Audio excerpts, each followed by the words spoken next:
student activism has for a long time informed democracies, has for a long time informed human rights, has for a long time informed respect for rule of law across the continent and across the globe. Examples such as the Soweto uprising that happened in South Africa in 1976, the Fisk University protest that happened in 1925, among others. And I think of recent we had the global climate strikes that was spearheaded by the climate activist Greta Thunberg, among others, shows us that student activism of movements have for a long time informed or influenced policies across the globe and across the continent. However, tonight's topic is one that is questioning why are students' activism or student movements losing momentum? Is it a question that we possibly need to delve into? I think so. And tonight I'm joined by a panel of distinguished ladies and gentlemen who will help us delve into the conversation. My name is Douglas Drake. I am your host or moderator for tonight's conversation, and this is the Inter-University Interface. Right next to me is a lady who is familiar on the show, and I think you've seen her so many times on your Twitter timeline or on your WhatsApp statuses. She's going to introduce herself, and you'll get the chance to get to hear from her. And right next after her is a gentleman from Makerere University who is a young Democrat. And last but not least, the lady from Uganda Christian University who is renowned for her outspokenness and advocacy. So let's just begin with Trssyleen. I didn't want to say the name, but let me say it. Go ahead and introduce yourself.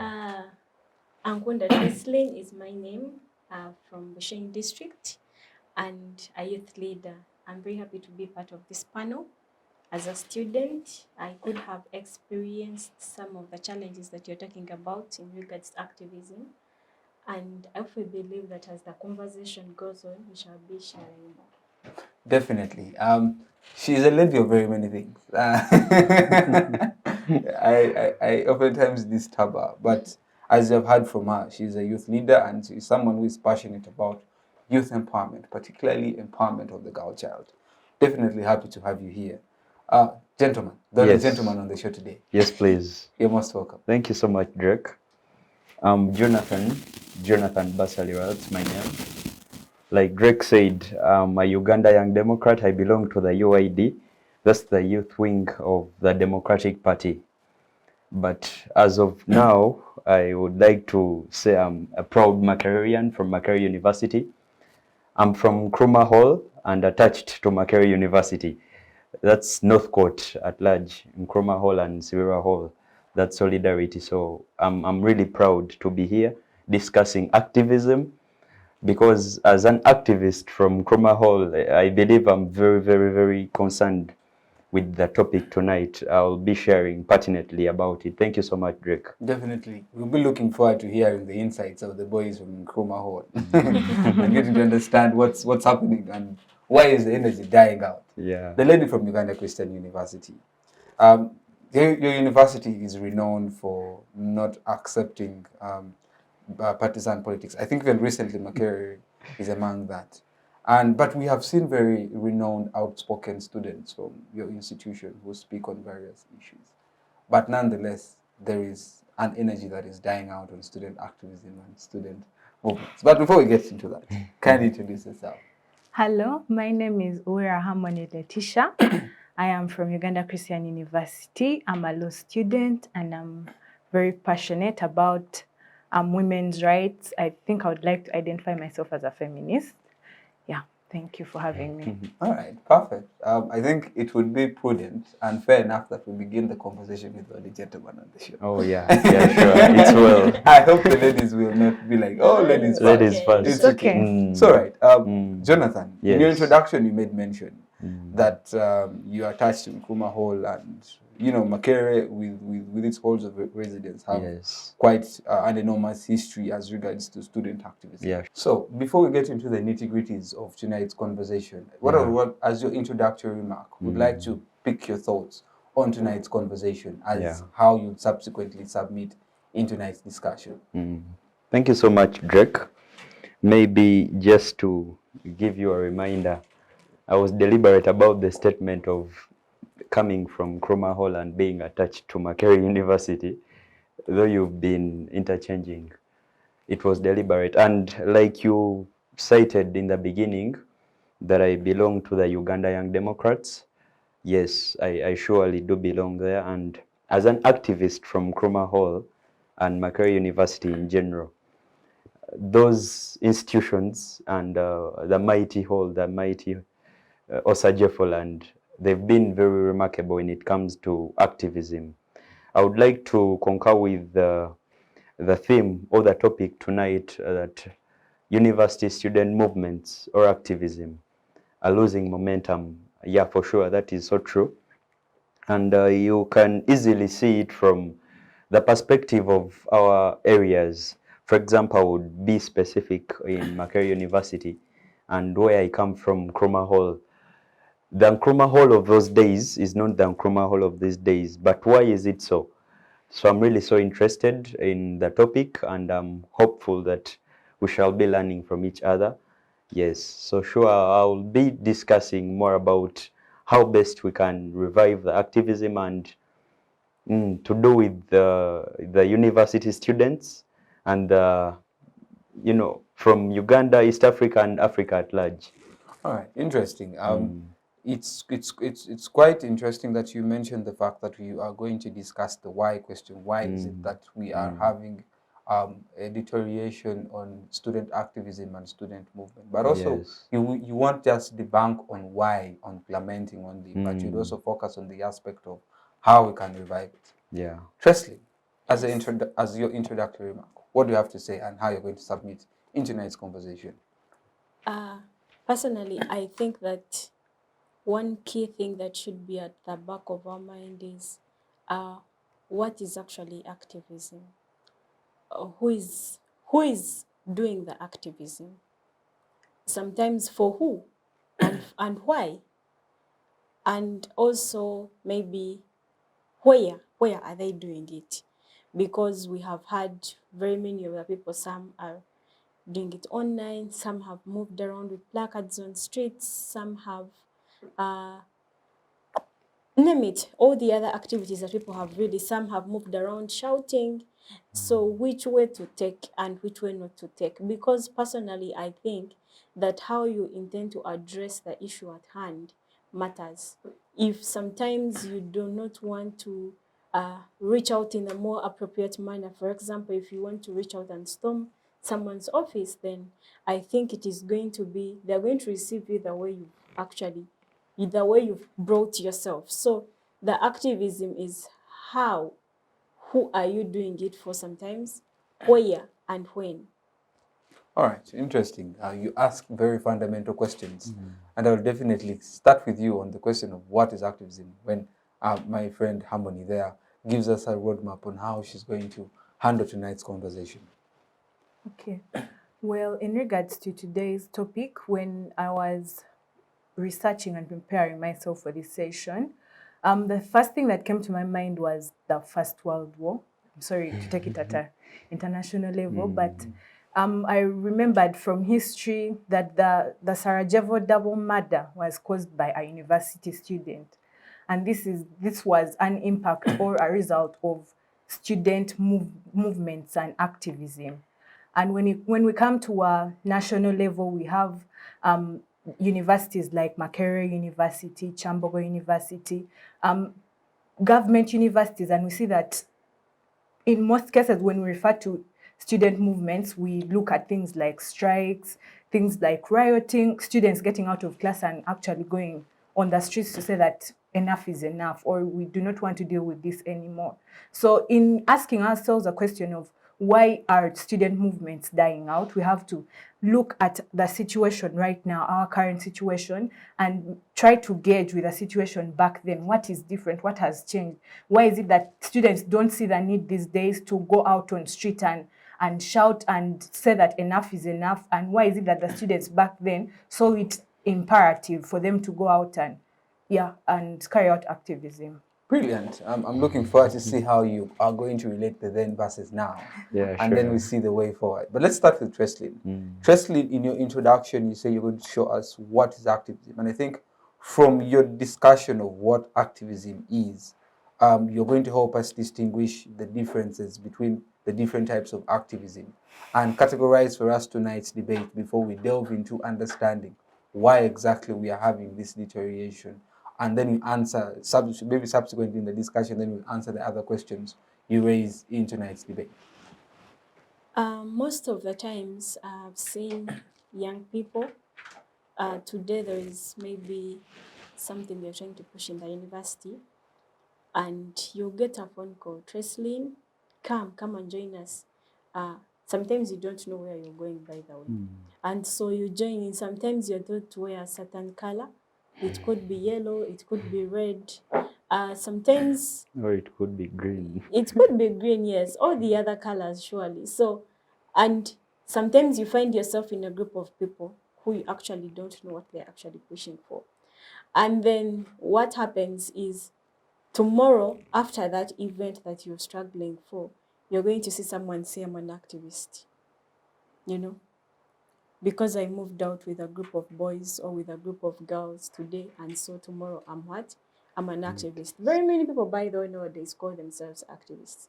So to me, if you can identify a challenge, or if where there is a gap and a need, I don't want to be so academic or to be so theoretical, but if you can identify where there is a need and you want to champion that cause, and your intention is to see how best do you get this done, to me, I feel that would be activism. But I'd also say there would be some bit of restrictions on how you do it, just like I said, that how do you do it? You know, one thing is that the young people feel tired, and they feel tired because they have done much of shouting, move here with your clique, move here with drums, move here with, you know, and at the end of it, all these have resulted into riots. And what happens is that they've seen some of their young people being arrested, they've seen some of their friends die, and in the long run, they're scared. You know, they're scared. Why? It goes back to which means are you using to put your activism on the paper. So if we can have the right means, if we can use the right channels, if we can approach in a more decent and disciplined manner as young people, especially at the university, I would say it would really contribute so much to us. And we have those who have done activism online. It doesn't mean that I've not achieved. Some of them, the other time was with, I think, Agatha, and she told us how she has been able to advocate and do some activism work on internet. But then, so even when she has done it on internet, I remember she told us that she has had challenges because, you know, internet, everyone is on internet. For example, Twitter, everyone is there, and people you don't know, people you know about will talk things about you that you cannot even believe. So you must have that heart. You must be willing that whether you think they're going to come backlashes, whether you think people are going to say this and that, if it is the right cause and you believe it is serving someone out there, then do it. But ensure that while you do it, you do not, you know, lower your standards. I've seen people on streets, you know, someone moves and they put their body out, you know, they put their body out. Yes, maybe someone could say that it would go that intense if it is to be termed as activism. But to me, I think really there are some steps that we can live out. There are some things that, like, mind about your integrity and dignity, even when you think you're putting out a cause. Because if you think you're putting out a cause and someone identifies and is like, no, this is what are they even advocating for? You must be good if you are to advocate for something that is going to attract the masses, that is going to attract a voice, and that is going to attract very many people to follow. And then, believe you me, you get it. You get that. Regardless, maybe of the few challenges, one would say the political pressure that comes along, maybe some of the human rights and etc. But I think it would really do you good if you are able to identify the kind of solution you, because I've seen people, you start with this, before you know it. For example, today you're talking about climate. Before you know it, tomorrow you're in oil. Before you know it, like, you've not achieved this, but each and every issue that comes along, you're spearheading it. Why? Because some of them, we see them as relevance seekers, you know. If you cannot have one and achieve each and every time you have something new, then you make the young people lose you lose belief in such movements. You make the young people feel like, no, why do we even do this? If maybe the other one did it and you see how they ended, or maybe they had their own motive, because we've had people run under the gaze of activism, but when they're pushing their own interests, and when they attain those interests, they leave us behind. Yet sometimes you find you're championing something with other people, and because you do not account back to them, tomorrow you're not going to see anyone join in a campaign, or you're not going to see anyone actually believe that these causes or these activists can actually bring society to a better and with a great improved change. Oh, beautiful. What I picked from your submission right from the onset of telling us what activism is, what really interested me is the idea that people are pushing causes that they do not know that they're advocating for. So the underlying argument therefore in your submission is people do not know exactly what their purpose of pushing for a particular cause, or they even do not understand why they're pushing that cause. Now that in its own self is as a result of the deteriorating or the losing of momentum of student activism today. Very powerful submissions from Tracy. And what I really pick from your discussion when you're trying to answer or respond to the question of what activism is, the first thing that came into my mind was the idea of purpose. That is something that very many young people today haven't actually understood. Someone is called to come and push for a cause they actually do not know or even do not believe in, but they're there because someone called them. Now, that is particularly maybe inclined with the aspect of tokens. Yeah, you understand, they call you because there is a so-called gig and they're going to give you a simple 100,000, 50,000, and you go to push for a cause that you also do not know or do not believe in, but just go there to make noise, and at the end of the day you don't follow through. Which then makes me invite my brother Jonathan to discuss on the same. We're now moving into the aspect of why are we seeing a deterioration of student activism, of movements today? Yeah, Drake, you know, like Trssyleen has put it, activism comes in different forms. I would like to differ from some of her submissions. When it comes to activism, all forms of activism are activism, regardless of whether you're moving naked, whether you're shouting, whether you're sitting down. But at the end of the day, it has to come back to the reason as to why you're doing it. Because in my understanding, activism surely comes back to a cause. Why are you doing this activism? It comes back to the issue of a representation of people's pain, a representation of people's suffering. So you have to stand bold without fear or favor when you come forward and frontline an activist activity. For example, you may go on streets for a riot, or you may go and storm somebody's office, like Trssyleen put it. The moment you know it that if at all this is the only way forward for us to get what we want, then you really have to go that way. From Nkrumah Hall, where I come from, we are activists, and like our Chairman Duncan says, Nkrumah Hall, you did not choose Nkrumah Hall chose you. So it implies that the seed of activism and the spirit of activism is by default to any person that is attached to the hall. And we believe in the ideology of Kwame Nkrumah, Dr. Osajefo.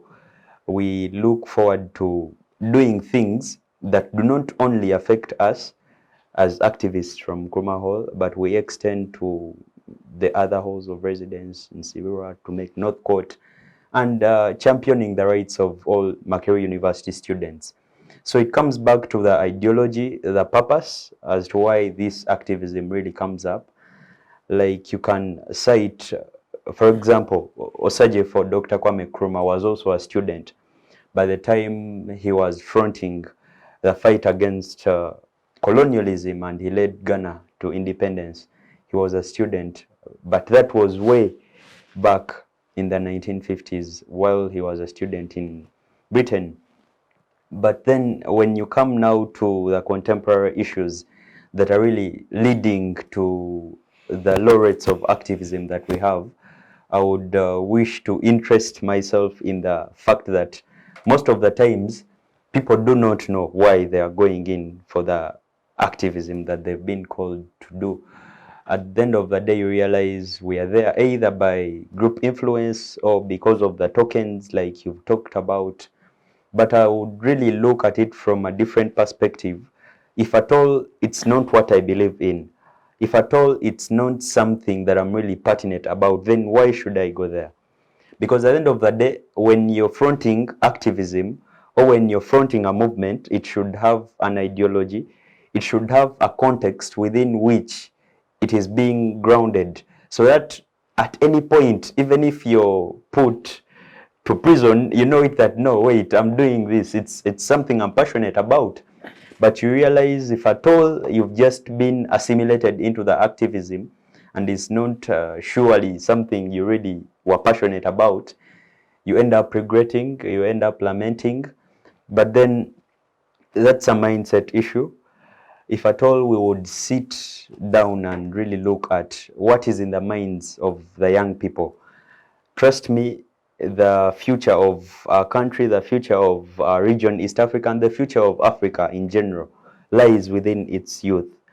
So if at all the youth really do not have an ideology to follow, that's when you realize. But you realize think- that is a huge problem. And even political parties today Yes. that we so-called, many young people affiliate themselves with, Yes. the ideas in political parties today is money. Yeah, sure. Young people are joining political parties because a political party will provide them with resources, to run for a race. They don't join a party because of the ideas that they have. And that is something that is eating student activism, student movement, and Yes. generally the entire youth populace Yes. in Uganda and in the continent. But Tracy, before I get I back, wanted to first add something on his. Yes. From Jonathan's submission, I think the reason as to why they are failing is whether I go on the streets and move naked, whether I go in police, whether I go in prison, are there results? Because if we are pushing this, we are pushing for results. So if you can do it and have the results, then well. But if you can do it and do not have the results, I think it becomes problematic and it becomes a bit, people do not see value in why they should actually go that extreme or do it if it is not going to do what to give them the results that they need. So in that way, if regardless of what you do, regardless of whether you storm what, regardless of whichever approach you use, the results is what makes the activism become the activism. Otherwise, it is just mere noise and background shouts. all right, let me just get to Harmony, then I'll come back to you guys. Harmony, in your earlier submission, you talked about then and now. And then we saw activism in, for example, the Soweto uprising that was against, students were against apartheid. They pushed and they saw the release of Nelson Mandela. They pushed and they succeeded against the apartheid policy. That is in South Africa. Let's bring it up to date. Climate change is something that is very, very, very contemporary. And we have seen the young activist in Greta Thunberg in what she did in 2019 when she organized the global climate strike, where they saw immediately after that strike, a couple of countries sat down to effect policies that would help mitigate effects of climate change. Now, compare for us then and now and tell us, draw a thin line, where exactly we have gone wrong, or why are we having this decrease or decline in student activism or movements? Okay, thank you. That's a nice question. Well, when you look at instances in the past, like the Soweto uprising or like the Sarajevo double murder, sorry, I'm going to use it a lot because I'm a fan of history, but in those situations, you realize that the students then had no option, right? Because when you look at when you look at the apartheid policy, this was a matter of life and or death, right? You either fight for your rights so that you live better, or if not, you're going to die either way. So they had to rise up, they had to move and seek for change. When we go to countries like America, we had there was an uprising of the students at Columbia University in around 1968, sorry, and they were fighting against the racism that was in the country at that time, and there were allegations that the US was funding the Vietnam War, right? So these were matters of life and death. But when we look at the current situation today, the sad truth is, even with great examples like Greta, climate change is not a reality to many people, right? Because when you look at youth who are worried about what they are going to eat tomorrow, you're not going to come to them and tell them, oh, let us recycle or let us use renewable energy sources, because they are worried about different things. That is why they align with what speaks to them the most. And if that cause is not speaking to them, they will not go out and carry out the riots. They will not go out and seek for change that should be realized. So I think the main difference, or where I draw the line between then and now, is that back then it was a matter of life and death to either go out and speak out. But right now, many students, many youth don't see the point in going out there, because their needs, what they want is not necessarily in line with movements and speaking out. Before I just get off from you, there's a point you make that, you see, students had no option. Yeah. A matter of life and death. The NRM government usually says, the president says, when we came there was no peace. Now there is peace. Let me use these words. Peace, 36 years down the road. Ugandans can post memes. Ugandans can make noise. You can even make a meme of the president. And yet it is not acceptable. And it looks like things just happen normally. And young people seem to be somewhat relaxed that maybe you maybe help submit on that matter. But the question to you therefore is, has comfort, also called peace, affected our mindset to think that, or does the mindset of us thinking that our problems as young people should be solved by our elders? Because we young people have this mindset of, we always play the victim, play the blame game, and expect to receive results from the elders. And we do not want to take blame. So does also that lead to a decline? Because we always make noise, oh, this ministry has not done this, oh, this ministry has not done this, and always play victim and never want to accept our own faults.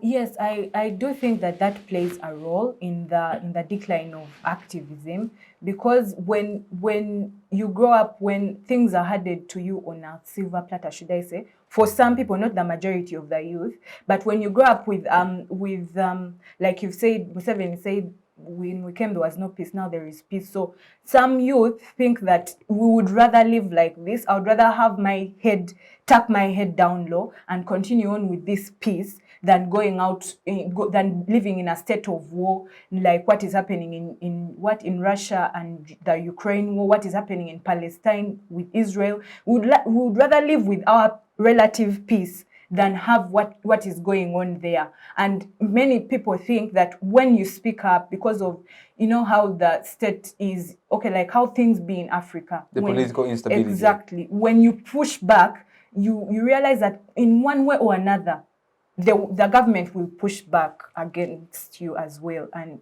the consequences are not necessarily the best. So you would rather have your head tucked down low, move on and do what you can, than go out and seek for actual change. Okay. Trssyleen, yes. Dictatorial governments, from the point that she raises, dictatorial governments have arisen in the continent, in our African continent.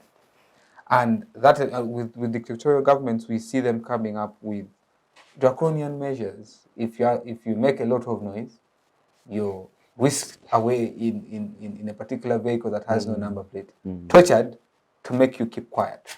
Now, that alone stirs a lot of fear in young people to come out vividly and speak on certain matters.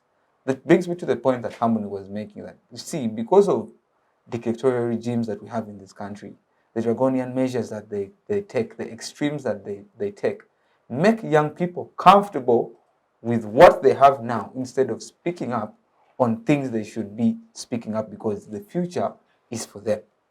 What is your say? Personally, I think that, just like Jonathan said, what is your cause? Trust me, you're not going to sit and die in silence. Me, I'm someone who believes that if anything is wrong, speak out for it. But then you have to keep trying, but there is a time where you reach and you're like, maybe you feel things are not working out, the result. So you cannot do the same thing over and over again, but expect different results. You could use different avenues other than that to still bring out your issue and get a solution. If activism does not work, try other avenues, you know. We've even seen some of these countries negotiate with each other where they've had issues amongst themselves. So try all the other avenues if you think activism is not right. I don't really agree with you, because I do not have the evidence on who carries who, because we've had counter claims that, for example, you hear maybe, let's say, party X is saying party Y is kidnapping the people, and tomorrow you hear some say, no, party Y, they are kidnapping themselves, because we've seen these things in university politics where people are going to kidnap themselves because it makes news for them and it makes them public, and so it attracts attention on who is going to follow you, who is going to reach out to you, who is going to fund you, maybe especially in elections, because they feel it gives them a platform that today if I go and say I am this and this, I was arrested, I'm a NUP member, or I'm a this party member, and so they feel it gives them the support. Cheap And popularity. so, yes, and so for you, the masses that are arrogantly following, you now have to put your entire blame of a person who you should ask for the accountability as to why you are doing that. You have to put it maybe on another part. You're like, no, this is not it. Like you said, we don't want to take in the blame. We want to always do the blame outside. And so you feel like, no, it is because the government is this, it is because the government is that. Trust me, people have blamed the government even on that slightest thing. I don't know, people maybe they be joking. You find maybe Drake and someone there, and the government is keeping quiet. You know, they've made those jokes around several times. But believe you me, if we're doing that we do in a joking way, to the reasons that actually do matter to us, I feel it would be a great achievement and step ahead. All right. Jonathan, Yes. Tracy makes a point that the things that matter to us, Yeah. there are very many things that matter to us in our generation today.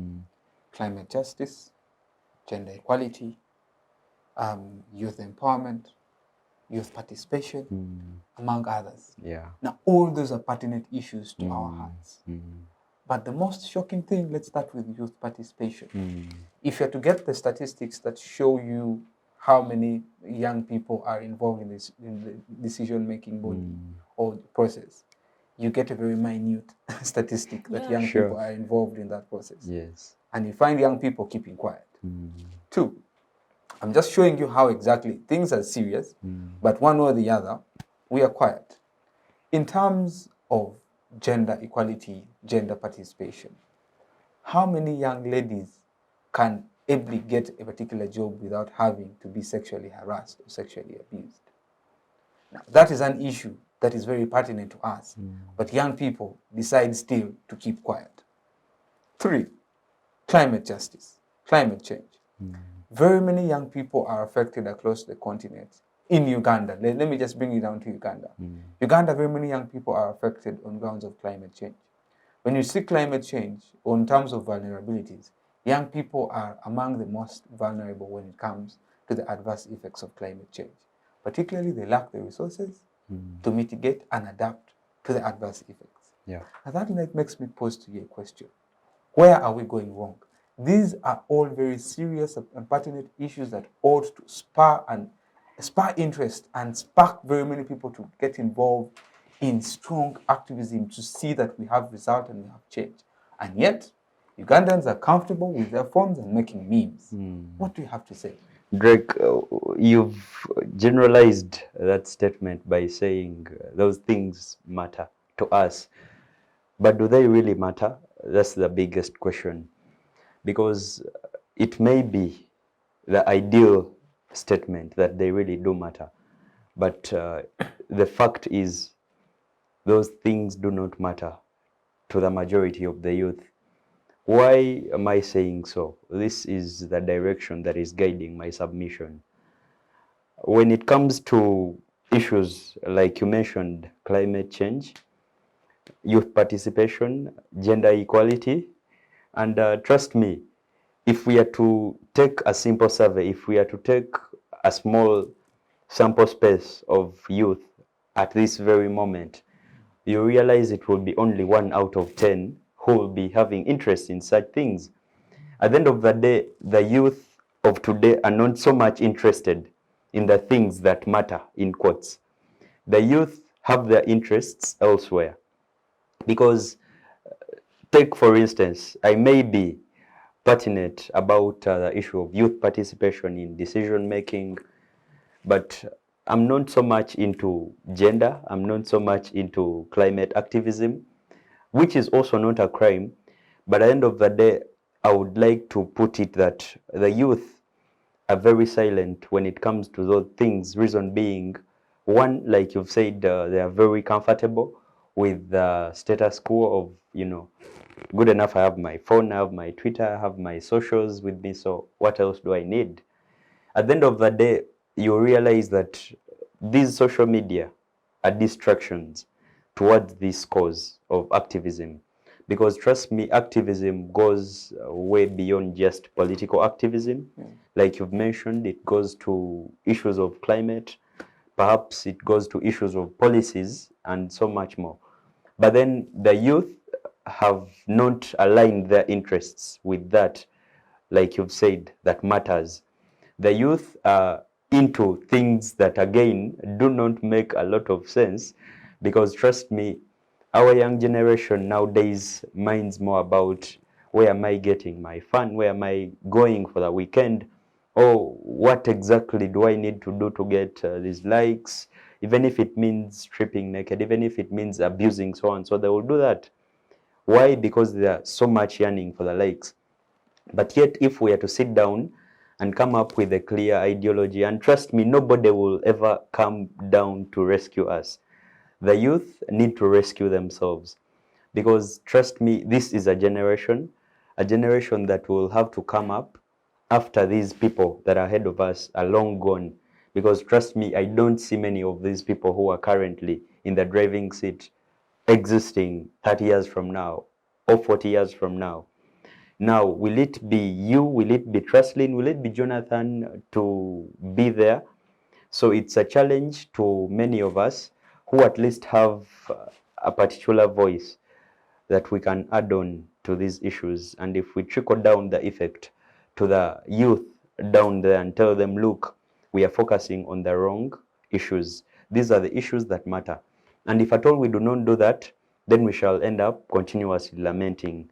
But key thing is, I would really love so much to speak to the fact that the youth also have different interests when it comes to activism.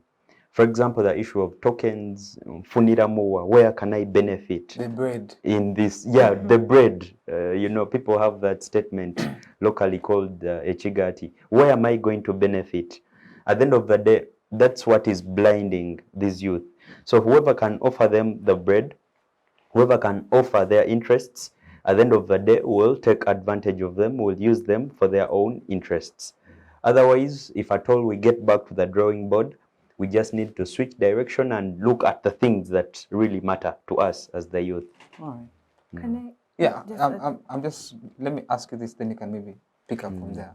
Harmony, my brother here makes an allegation that the young people are not interested Young people are not interested. But I'd like to relate this to what's happening across the continent. Actually, let me start from outside of the continent. I think a year ago in Sri Lanka, young people are the ones who pushed for the overthrow of the then dictator in Sri Lanka. Yeah. In 2019, we saw what happened in Thailand. Young people pushed that particular uprising against the dictatorial regime. 2019, Greta Thunberg led a group of climate activists. In Kenya, here, we saw what happened. The young people made a statement as when Ruto was trying to run for office. What has happened to us Ugandans? That is what I want to come to. What has happened to us Ugandans? Have we lost so much hope? Are we that helpless that we are now trying to get comfort in things that don't matter? Okay. Well, I'll begin by just adding on to what Jonathan said. When he talked about the fact that some of these issues are not necessarily points of interest for some of the youth. I think, in my own point of view, what dictates your interest or what you're passionate about are things that affect you, right? Until you've been affected by being discriminated against on basis of your gender, you will not be passionate about gender equality. Just like he said, he's not interested in it. But until you face it as me, a lady, or Trssyleen, or if your sister or mother or someone who is close to you actually faces that problem, that is when you gain on the interest and the passion for that thing. So I think also another reason as to why the youth don't seem interested in these issues is because they may not necessarily affect them until you have been affected by a decision which was made by a couple of 60-year-olds seated in parliament, and they did not come to consult with you and find out what actually benefits you. That is when you will actually gain the passion and the interest for youth participation in policy making. And to go to your question of what is wrong with us Ugandans? Well, I think to some extent that might be the reason.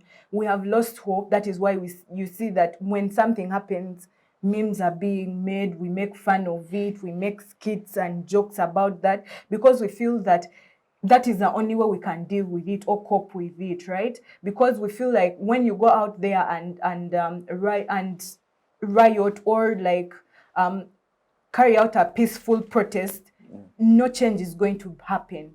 And to that, because of that, many of the youth have been disillusioned to believe that, even if I go out there, what difference is it going to make? What difference am I going to make? And yet we actually have a lot to offer. And if we all come together and actually go for these movements, a lot can be done and a lot can be achieved.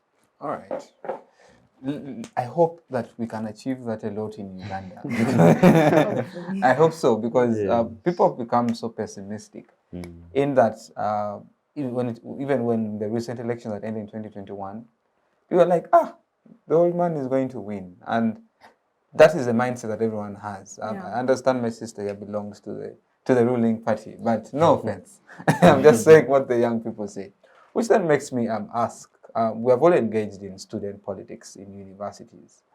And unfortunately, we as a student of Uganda Christian University, we lost one of our colleagues in a campaign in Makerere University, which saw the change that happened. That right now, the student politics in Makerere is non-partisan.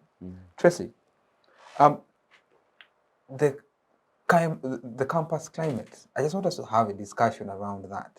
Because in one or the other, the then and now, the campus climate then was in a way that we had partisan politics. And this sparked a lot of interest from very many young people. We find my brother, my brother Jonathan belongs to UID, and UID imparts in him an ideology that he stands firm and believes in. Leaders like Norbert Mao went through that system. Leaders like Honorable Yando Komakech went through that system, and they understand all these things. But now today, it looks like when we have partisan politics in universities, chaos erupts. People do not want to have proper mediums of channeling their grievances. And the reasons as why you see institutions like Makerere now reverting from partisan politics to non-partisan politics is because of the chaos, the discrimination that occurs with that.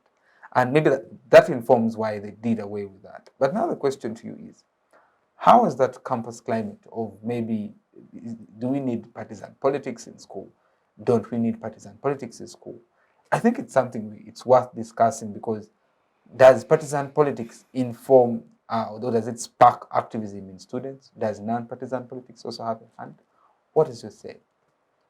What I want to begin with is that there is a very big gap in regards to intergenerational gap. That the likes of the people you've mentioned and very many others somehow have not come back to pull us. And so it could have been in the 90s, it could have been in the 80s. By then, I believe the pressure was not so much, especially in the politics, because one, for example, you look at that was the time women were not more in politics. You look at a time, there were also few men, you belong to this family, you belong to the other family. But when you realize that they have not mentored more and enough of the young people, and so the young people are lost in confusion. They are subscribing to parties that they don't know ideas. They don't know the ideologies of those parties. The young people are subscribing to parties because there is a candidate who is coming under this political party and I need to push them in their campaigns. The young people are in parties because maybe a one Jonathan has brought them, and so they're friends, you know. They don't know what are the real values of this party. And so at university, you find you have a mixture that even when people are in NRM, some of them are in NRM because they are delegates, maybe they need to vote the other person who is NRM. That is why you find someone will move from NRM to FDC to NUP, and somehow you find there are delegates in all those political parties. That is how sad the situation is in university. I believe if we really had the right ideologies, if we really had someone, a shoulder to lean on, if the likes of all the people that really have made it, right now they might be busy, but what are they grooming? What are they bringing up? Because sustainability is key. You know, if today I'm here and tomorrow I leave, I should not live and die. If I die, someone should remember maybe Tracy, maybe because of what you did, or maybe because of the impact that you put. But very many of us are lost in universities. We are just moving. We are just showing off that I belong to this political party. But my friend, if you move outside of the university, you will see people in different things. And so if someone is in a political party that they do not have love for, that they don't even actually understand the values and the principles of that political party, then they can do anything, you know. They can do anything without putting that into consideration. Because if you're preaching the principles of social economic change, if you're preaching the principles of nationalism, democracy, but it is otherwise, you know, people do not have that spirit instilled in them. And so tomorrow it is going to become easier for someone to randomly throw a stone at a friend because, you know, they don't even know what they're subscribing for, because they think they're just looking at it, I'm supporting this one, and so this one must go through, and they'll do anything. And in the long run, you hear people saying, that one was from this political party, was from this political party. But the reality is, people have not been mentored enough into the political structures. There is a big difference between the old generation and us, the young people. We only survive because you are able to put it into our consideration to find out what is the information that we need. A few of the spaces have come in. The youth leagues have done some part. The multi-party democracy has done some part. But it is not enough. We are not doing enough in institutions. Because when it comes to institutions, you're going to look at people. Someone will show up and the first impression is, this one, Chigati. This one, it is money, you know. They will not even listen to what you have to say because their mind is, this person maybe is trying to run their own things for accountability. So we have lost the dignity, we have lost the aspect of accountability, we have lost the aspect of real representation. We have lost it. And if we keep like this, the situation is sad, because the young people, most of them emulate, most of them see what others have done, and they'll tell you, but the other one did it, I can do it. And then the young people are desperate that they'll do anything it takes for them to win maybe an election, because they think it is business. If, for example, I run and become a guild president of Makerere, I have a budget I'll run on, maybe I have a few things I would run on, a few offices I can reach out easily. And so they are looking at that other than service of the students. And when they do that, it becomes the process. Everyone would do anything it takes to get to that position, regardless of which position, regardless of the capacity that you have. That is why you see we are having maybe a certain political party maybe saying wave or what, because they will do anything it takes. Not that the others would not do anything it takes, but they'll do even the extreme as long as it earns them that position. So there is still lack of the gap. The gap needs to be bridged. Our elders, our fathers need to come and tell us, no. Even when you have a child at home and they do not do as you expect, you call them and tell them, child, daughter, this is not it. This is what you should do. But the moment we do the same mistakes today and tomorrow and the other day and the other day, and there's no one showing up, there's no one telling us this is the right road to travel, that even when you get challenges on the road, you still can pick up yourself, you still can find a way of, having those solutions and problems tabled. Otherwise, if we don't have the right mechanisms, you might belong to this party, but when you go to the secretariat of that political party, you don't know the channels, you don't know how best you can get the person you're looking for, you don't know who to reach out to, are they even there, are they available for you? And it loses meaning. It loses meaning of also grooming future leaders in the political spaces. All right, thank you. That has been a very wonderful and passionate submission. I think as a country, as a continent, we are blessed that we have a very young continent, a very young country. But that young population presents us with two things. The population is either going to it's either going to be of great advantage to us or a great disadvantage to us. And I do concur with your submission that there is a huge intergenerational gap that must be bridged, the lack of mentorship. That even though we have, let it be non-partisan or partisan politics in institutions, these political parties have not exactly gone ahead to mentor these young people. But even delegates who belong to these parties do not know the ideas of these political parties. People are there because they want to get money. People are there because they want to win an election. People are there because they want to win favors. And that is a very huge detriment in terms of informing student activism or student movements, which I think it's been a brilliant discussion for this half of the show. Let's just quickly go for a short break, and then when we come back, we shall be discussing on how best we can mitigate these challenges that are affecting student activism and student movements. Otherwise, it has been wonderful, and see you in a bit. Digital rights are those human rights and legal rights that allow individuals to access, use, create and publish digital media, or to access and use computers, other electronic devices and telecommunication networks.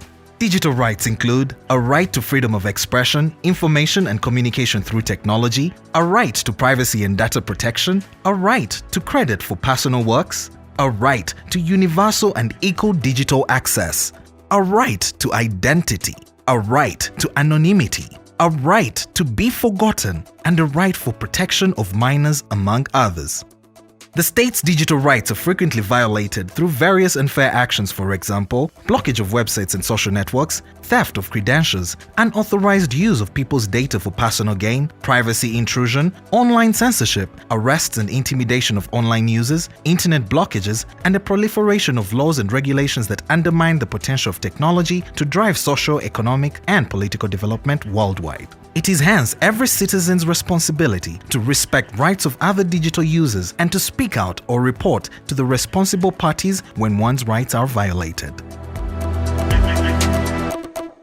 Welcome back from that break. Right before we went into the break, we were trying to understand why we have a deterioration or a decline in student activism or student movements today.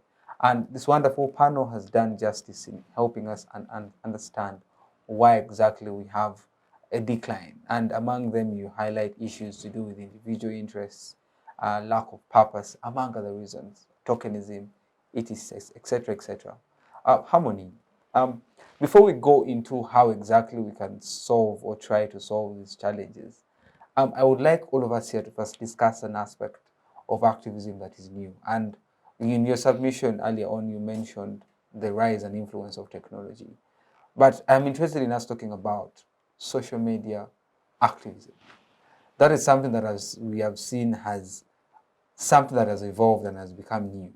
That if you have a challenge, you have an issue with a particular, let's say, a particular department, particular ministry, you drop your grievance on Twitter and you see a prompt and immediate response.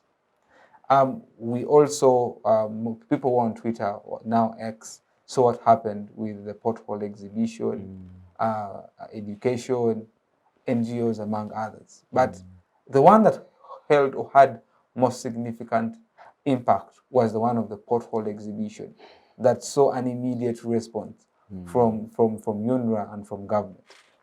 So Harmony and the rest of the panelists, let us talk about social media activism. Is that possibly a way to go? Let me begin with you, Harmony. Well, yeah, I strongly believe that social media activism is a way to go because, like you've said, that when you carry out your activism online, there is a way it is easier or quicker to get a response from the person that you're addressing, compared to when you have to go there physically, maybe to the ministry, the protocols you have to go through, the different offices before you reach the person who can actually be of help to you. And I believe that social media activism is faster, and also because of the fact that it reaches out to like the entire globe. Now, like that pothole exhibition, someone in America could see that and be like, oh, the government of Uganda is not doing its duty. So because of that, or because of the fact that the government wants to save face and do their duty, they will go out and respond effectively and quickly to the people's comments. And yeah. So do you think possibly it's like, do you think it's a way forward? Should young people maybe embrace it more? Oh, yes, they should. And actually, I believe a good number of the youth are now embracing social media activism. All right. Let me listen from you, Jonathan. We are speaking social media activism. Yes. Is it a way to go? Drake, we cited an example of the pothole exhibition, the Kampala pothole exhibition, and it was a really wonderful one. It brought results. However much the results were not so substantial. Yeah, you know, even when they worked on the potholes, they did not work on them permanently. You realize some of them, after some time, again developed. But looking at the impact of the social media activism, you know, it really does a great job. Though I wouldn't want us to be so comfortable with social media activism as the only way forward that we have as young people. Trust me, if at all we are to do more of the social media activism, at the end of the day, we may get change, we may get results, we may get outcomes, but they may not be that remarkable. Trust me, if at all you're the one in office, Drake, and people over make noise about you online, you'll try to show them that you heard them, that you heard their cries. You'll try to do something about it. But it won't be the same way you'll react when they're on your door. When they're knocking on your office, when they're shouting behind your building, there it's an issue of what surely can I do to fully satisfy these people's grievances. So in my opinion, I wouldn't look at social media activism as the way forward. I wouldn't look at it as, okay, it's the new trend, but it shouldn't be our normal. At the end of the day, Why though? At the end of the day, when you're to look at social media, It's about numbers. It will reach out to as many people as possible. The publicity is created, but then what is really happening on ground? That's what makes these people up there feel more comfortable. They feel like this is a generation of Twitter noisemakers, of social media influencers and all that. By the end of the day, it would come back to the issue of courage. And the question of courage is, are you really determined to the cause? Are you really focused on what you need to do? Trust me, if at all the youth do not realize Excuse that. me, maybe just interject there and try to show you. What happened in Sudan, when before the overthrow of Bashir, yeah. a tweet was made, just a tweet. And when that tweet was made, we saw people roaming the streets of Sudan. Now that is the power of social media activism. And for me, I feel like that is something maybe we could embrace.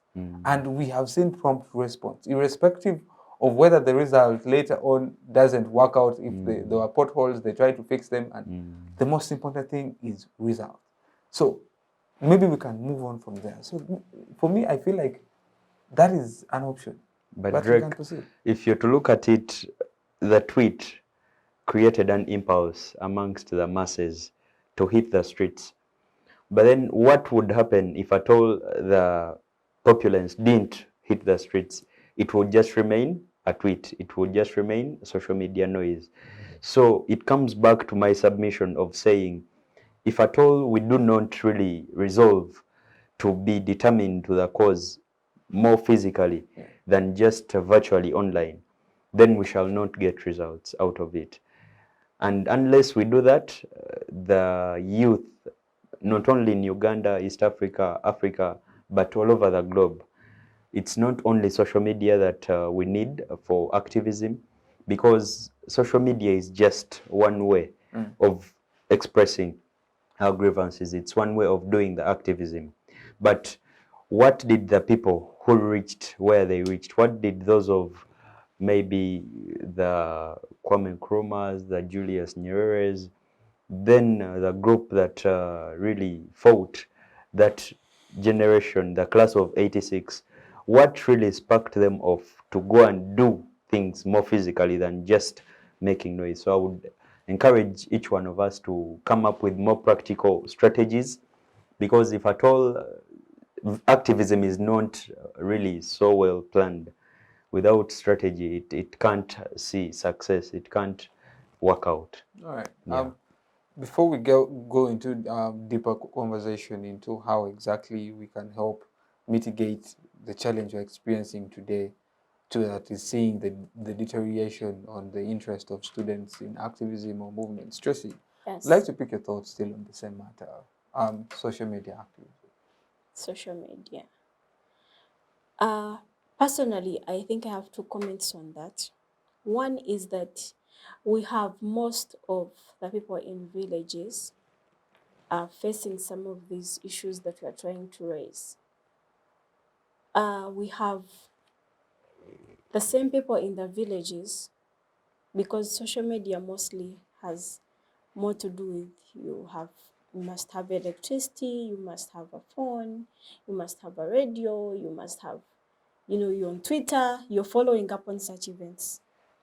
So my question would be, what happens to those people in villages?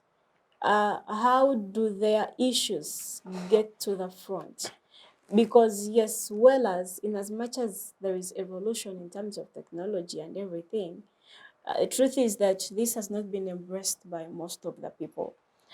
Just because, if to me one would convince me that you can maybe, similar as it was done in Kampala, if we can have the same done for my village in Chavjimbi, and if we can have the same maybe make news all over media and it is answered, then I would think it is more practical, I would think it would add a solid stone on the achievements that they would want to achieve. Because look, people are having challenges, and so if we leave it because most of the people with phones, majority know English, majority know how to use Twitter, majority know how to respond to a tweet, majority can, So if those people are left behind, how do we intend to grow up with them? How do we intend to help them achieve just as we want to achieve here? Or do we focus on one and leave the other? And then also another comment is, believe you me, the mental challenges that come with social media. How many of us are strong enough to handle them? You know, how many insults have we seen on media? Trust me, if you are able and strong enough to contain that, to contain all the negativity, then well and good. It is your safe space. You can do the social media activism.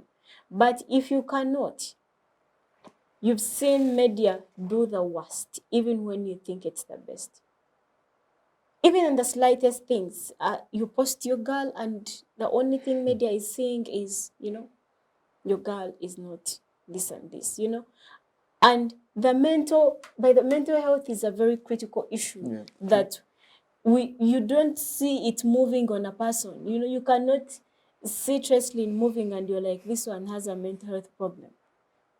People are dying, people are battling with that vice. So to me, if everyone on media can contain the negativity, can contain the bad words, can contain it all on media, then it could be your option. It could be your way out.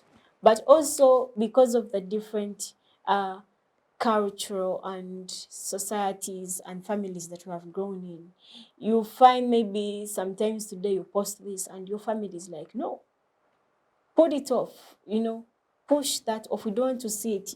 You're attacking the family, maybe something, our family, some things, those born in religious families, you cannot freely express yourself on media because maybe the family is going to say, no, that is against this one, that is against this one. And so it limits the number of people that would be willing to come on board and giving their ideas to see that the activism or the change that we desire to have is fully and duly appreciated. If we can find a way of harmonizing those issues, especially mental health, and also not considering the fact that we must also touch on those common people in the villages.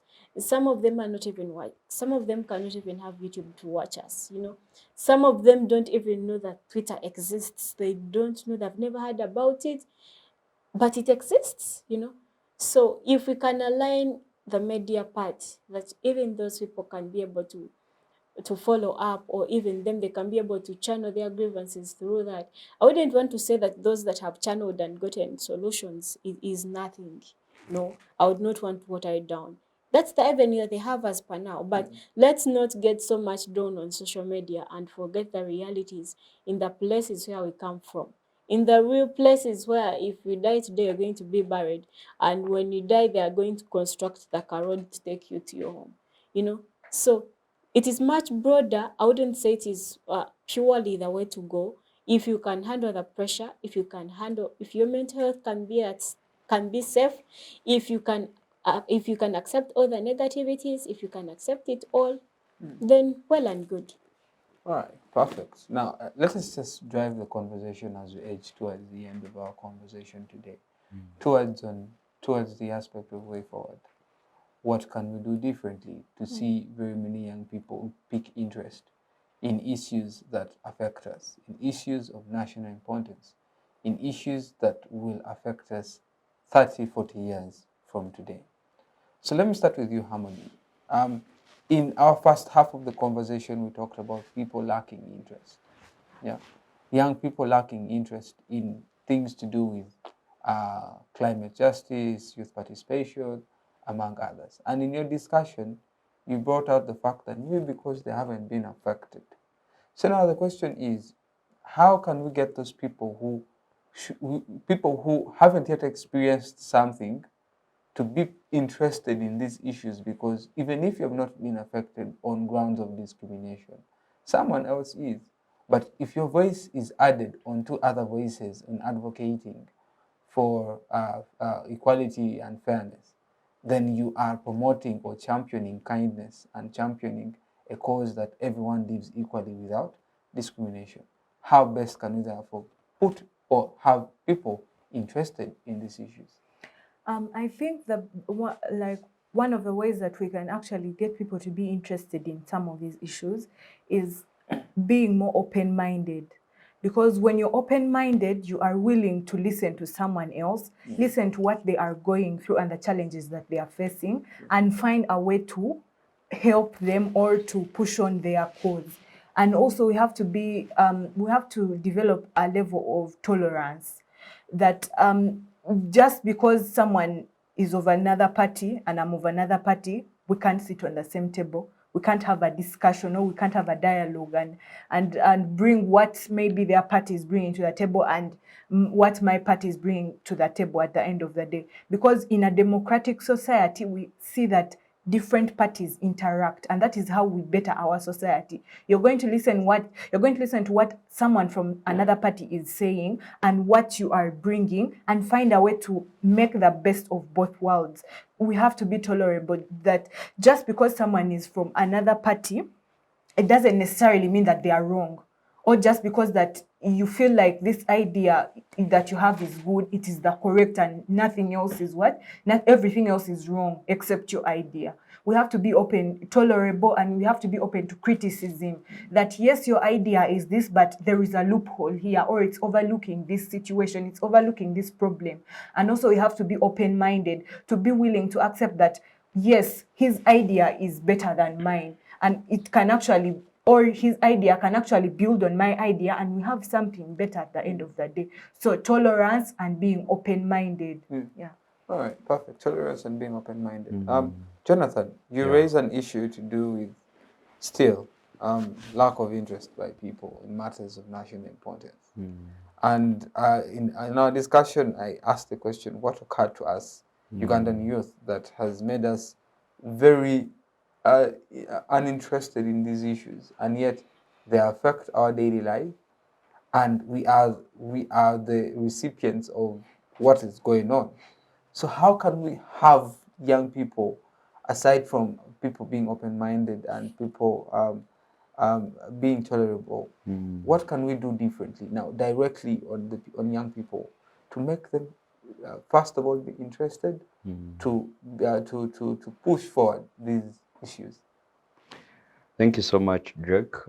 When it comes to the problem of lack of interest, it would surely come back to what the youth, at the end of the day, come up with a resolution.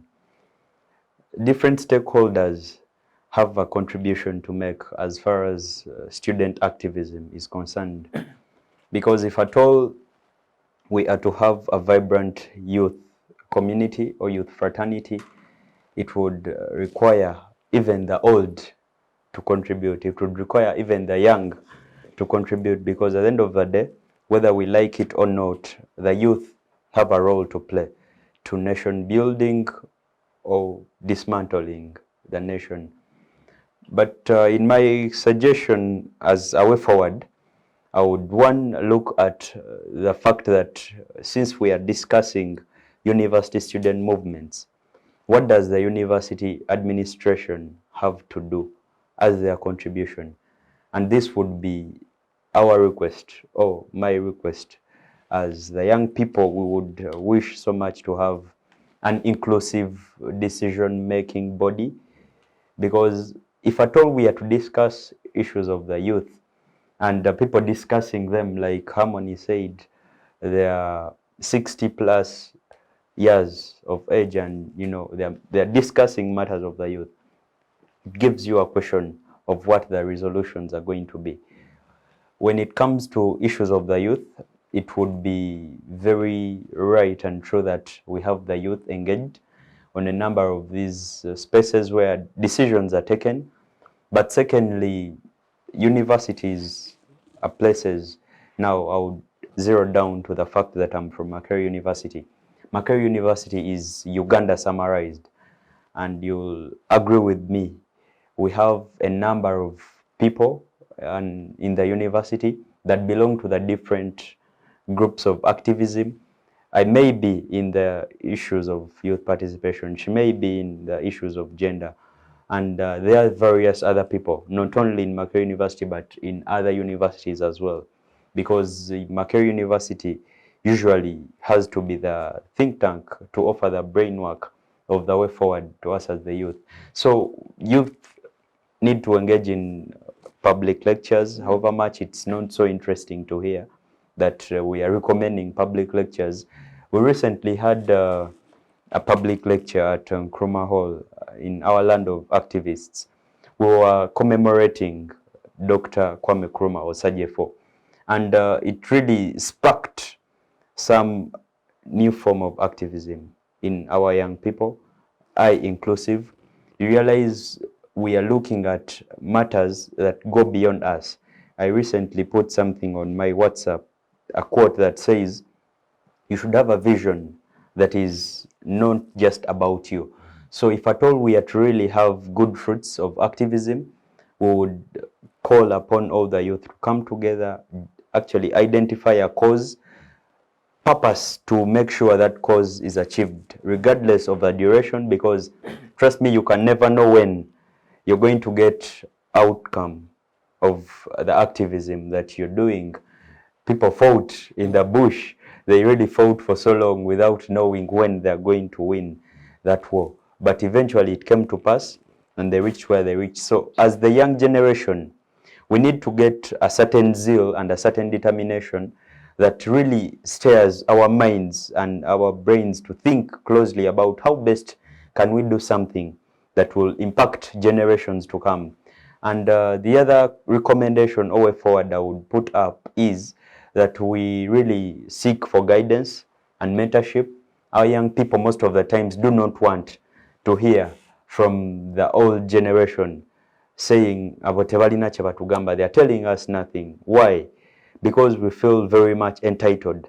We feel like, you know, these people are just delaying us. Why don't they give us the keys to these offices? But even when you get there, you will do nothing. You will actually do worse. Without their mentorship, regardless of whether we perceive them as good or bad, I will need guidance from the elders for me to reach where they've reached, rather than just fantasizing and building castles in the air that, trust me, I can do this. Even if you were given presidency right now, okay, let me say if I was given presidency right now, do you get convinced that I will do a good job when I reach there without any mentorship? So it comes back to the question of ideology. As young people, we need to identify with particular ideologies, know what you stand for, and stand for that. Because if at all you are here today and tomorrow you're elsewhere, it questions your integrity. So the whole discussion about university student movements and activism should come back to our interests and passion as the young people. But otherwise, I would wish so much to really advise and commend the young people to emulate the people who are really revolutionaries in their youth age, because what a youth of today is doing is not what the youth of the 80s, the 90s, and the early 2000s did. We are totally off track to an extent that if at all we are not so sure of what to do, we shall keep in a cycle of us losing out on the matters of our nation. Interesting. Tracy, Yes. the state has a mandate and role, but also the state is responsible for seeing that its citizenry are apt to date and live up to taking up the mantle, but also the mandate of taking care of its young people. See to it that they take on the mantle of leadership from them. But recent statistics have shown otherwise. The political stability has sparked a lot of fear among young people in engaging in matters of national importance. Now, how can the state, first and foremost, instill faith in young people to believe in them, but not only believe in them, because if the young people believe in them, then that will help push forward or spark the idea of student activism, yeah, which I think, in my opinion, it's a very good it's a very good for pushing the idea of participation.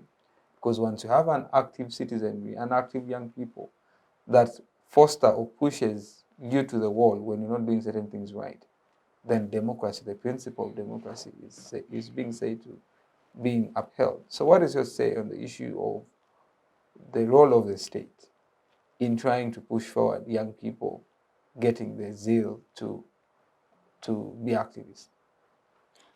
I think as young people, we have some of the spaces around, and it is our role to ask for accountability because we must be protected, people are paying taxes.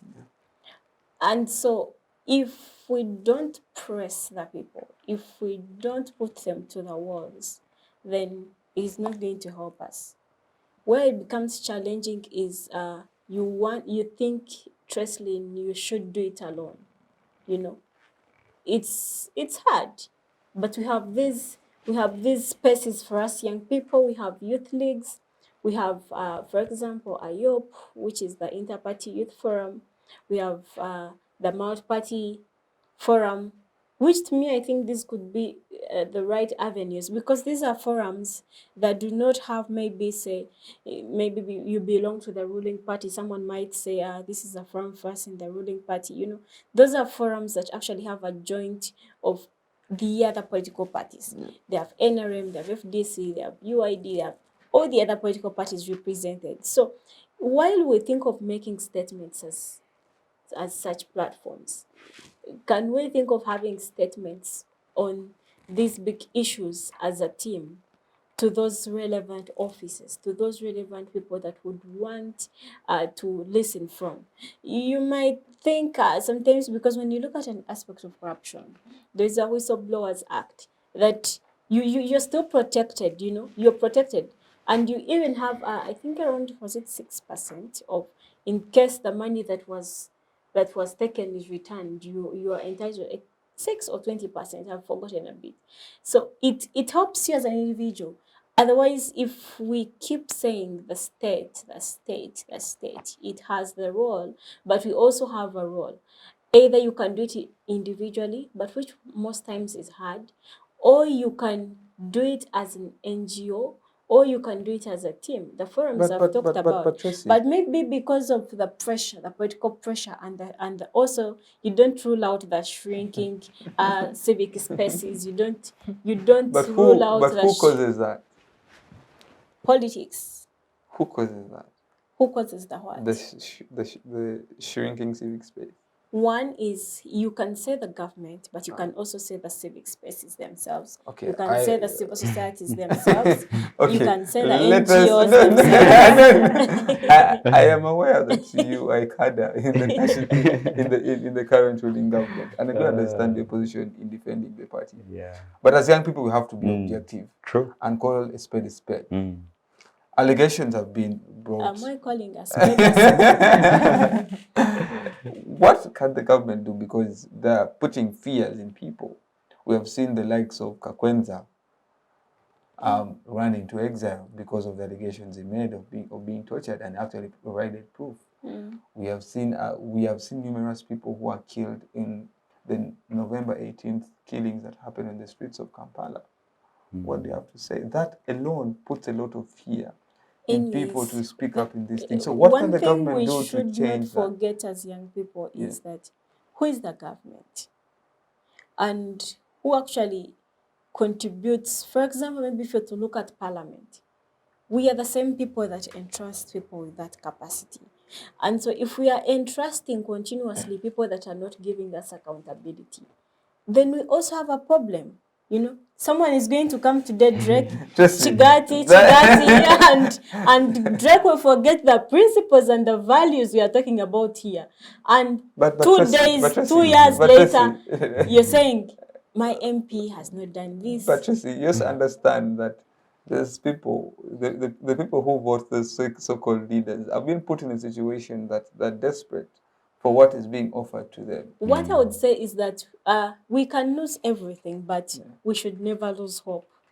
Hope is something that must keep thriving regardless of the situation and condition you're in. Because the moment you lose hope, you've died. Hope is a journey, is a vehicle that keeps transitioning you from step to another. You see, we've had problems even at family level, but you don't have to give up. You have to think of how best can I keep moving? How best do I overcome this challenge? How if it is becoming too much on me, can I reach out to my neighbor Jonathan? Is Jonathan willing to help me out, or Jonathan is going to be worse than I think, or is Jonathan going to feel bad, or is he going to blame me for actually telling him what I intend to do? So it also goes back to an individual aspect, because I believe when you count the individuals in this country, that is when you get the population, which becomes the numbers. So if each and every individual who is accountable, what is the government supposed to do and not to do, and who is in these positions, these are our parents, you know. If Drake, you take it upon yourself today, if your father is minister so and so, and you see the funds are not being done right, one thing is that we have tended to say it is okay if it is in our favor. I saw a line that you're not a thief until you're caught, you know, or it is not corruption if it favors you. Today, if I reach out to this office and I've been favoritism, you know, I've gotten the job, I'll say it's fine, you know. But tomorrow, if it is another person, that is when you realize it's bad. If it, can we have that selflessness? You know, you don't have to think or be self-centered. And then also, just like Harmony said, can we manage unity? Can we have unity even in the diversity? Because I've seen people tear each other apart because of culture, because of blaming, maybe this minister is from this region, this one is from the other region. Can we have that unity in diversity? Because appreciating diversity is very important, that it will help you know that it is not always about you. Acceptance that it is us, you know, and even with us, we can push something. And can we have more of these dialogues? Because I believe dialogue changes so much. I saw this Julian, the deputy speaker of Makerere University. She did such an amazing thing. You know, the problem is, even when you want to be mentored, you're going to organize and you're like, honorable, this and this should be the one to come. And some of the times those people are hard to reach. And that honorable also is fearing they might arrive and you will say, Chigati, we want money. But even us as youth, can we think about exactly what we want in our hearts? So Julian organized an event, and without funds, she tried to lobby outside. Can we think outside our nose? She tried to lobby outside, and she has something like a dialogue setup where you can invite Douglas, you can invite this one to talk to these young people. Because talking is a process that heals and informs people of the information that they need to know. Some of the people that are complaining, they do not know that you can go to this office and ask for this accountability, because they are not aware. We are not informing ourselves on things that really matter. But what we are informing on ourselves is, am I trending on Twitter? Which number am I? You know, those are things that are really taking our attention. And tomorrow we wake up late, you're not participating in the policies while they are still open for you. And later you're saying, how did this actually pass? You know, who passed this? I've seen the new proposed reforms of youth elections ahead of 2026 by the Mad Party Forum. Very many people don't know. In case they go through, hear someone say, no. How can we have two MPs for a region, female and women? No, we don't. But yet when they are there and we still have the time, we don't address our minds to them.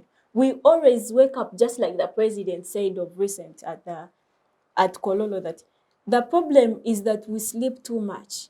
Not that he meant we go in our beds and sleep. No. We want to take time. We want to wake up when it's too late.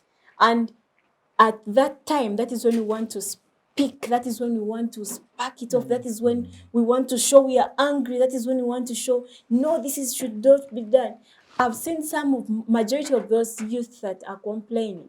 Some of them have refused to join such spaces like Mad Party Forum, because their idea is, they think they'll be compromised, they will not freely express themselves, Yet they can actually join and their voice is heard. They can champion a cause with the rest. But if you only want to keep complaining and complaining, when you're not part of that process, when you don't want to interest yourself and pick up that information, then my sister, you're making the worst mistake. Participate in those processes. Only then can you know the right ways for you to have that accountability. Only then can you reach out and say, you thought that sit and this, and we voted for you. Why did you not do it? Because we are educated people. All right, thank you. We have reached the top of the hour, and just quickly, in a minute or less, I'll get to pick your concluding remarks. I'll begin with, I think I'll end with the gentleman. Yeah, sure. Let me start with the ladies. Let me start with Harmony. Your concluding remarks and maybe way forward. But concluding remarks. Okay. Well, my concluding remarks are that youth movements are something that is very vital to the development and the growth of a nation. So the fact that it's dwindling and it's slowly shrinking and disappearing is something that we should all be alarmed about, because the future leaders of the country start in these youth movements. So we really need to rise up as the youth and take part and participate in these movements, because we do not just end up as leaders tomorrow, but we are built and we are shaped through a process, and these youth movements is a way for us to do that. Thank you. Trssyleen. Yeah, so my last remarks really would be that as young people, let's not focus on misleading and misguiding others. If you have a cause and you think it's the cause, if it's not the people's cause, it's your cause, kindly help us and move your cause alone. Because you're moving your cause with very many other people, and they're losing interest because you have disappointed them. Make sure that what you do is the right thing, and not the right thing for you because you're gaining something, but because the population gains entirely. You might not be the whole of Uganda, it might be 3 or 4 people, but let it be impactful to those 3 or 4 people. And let's be accountable, because I feel accountability is a great contribution to ensure sustainability of such movements. Thank you very much. Thank you. Wonderful. The gentleman. Yes, Drake. Activism and university student movements usually bring us to the point of what can we do? Looking back to the days when activism was at the high, people really did things out of passion. People did all things with a lot of goodwill for their nations and their continents, which isn't the case with us, the youth of today. At the end of the day, you realize very few youth really have their nation at heart. Yeah. Because whether we like it or not, Jonathan is here, tomorrow he's not there. Trssyleen is there today, tomorrow they're not there. But Uganda will always remain. East Africa will always remain. Africa will always remain forever. So what we do today will impact future generations. So my parting shots to the youth, we need to really sit down and craft clear ideologies of where we need to go. If at all you cannot answer the question of where you need to be as a country or as the youth 5 years, 10 years, 30 years, 50 years from now, because there are higher chances and likelihoods that the youth will be there 50 years from now. But if we do not sit down to define clearly what that should be, then we shall just waste our energies, our youthful energies. And to the various stakeholders, like Tracy mentioned, IOP, the Inter-Party Youth Organization, and the Multi-Party Youth Forum, National Youth Council, WUNSA, Uganda National Students Association, Makerere University, Uganda Christian University, and all other universities. There is a role to play as the students' fraternity in these different institutions. We need to surely come together regardless of our political belonging, regardless of our political affiliation. We have one Uganda and we need to really preserve it. with good ideologies. Trust me, if at all, as the young generation, we do not do what we need to do, then our future is not so clear. Right. Basalirwa Jonathan remains my name. From Nkrumah Hall at Nkrumah Activists, forward we move, and at Makerere University we build for the future. All right, thank you very much. This has been a very wonderful discussion today, and I think these are conversations we need to continue having with our colleagues, with our friends at home, so that we have people interested in issues of national importance, because it affects us and the sustainability matters. So otherwise, it has been a very wonderful discussion tonight. My name is Douglas Drake. I've been your host today. See you again, same time, same place next week. Bye-bye.